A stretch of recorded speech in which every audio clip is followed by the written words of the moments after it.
কিন্তু 27 রাত্রি হয় না হয় না পালন হয় কেন?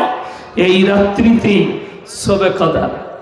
তাদেরকে বলি শবে কদর যদি এই রাত্রিতে হয় তাহলে তো মাতালু জান্নাতে যাবে, গাঁজাখোরু জান্নাতে যাবে। কেন? আমার নবী বিশ্ব নবীকে আল্লাহর নবী সাহাবীরা বললেন, ইয়া রাসূলুল্লাহ, আগেকার মানুষেরা 1200 বছর 1300 বছর বাঁচত, তাদের সমতুল্য ইবাদত কি করে হবে? আমার আল্লাহ বললেন, হে আমার বিশ্ব নবী আপনি বলে দিন, ইন্না আনজালনাহু ফি লাইলাতিল কদর ওয়া মা আদরাকা মা লাইলাতুল কদর লাইলাতুল কদরি খায়রুম মিন আলফি শাহর। আমি এমন একটি রাত্রি দান করেছি যে রাত্রি।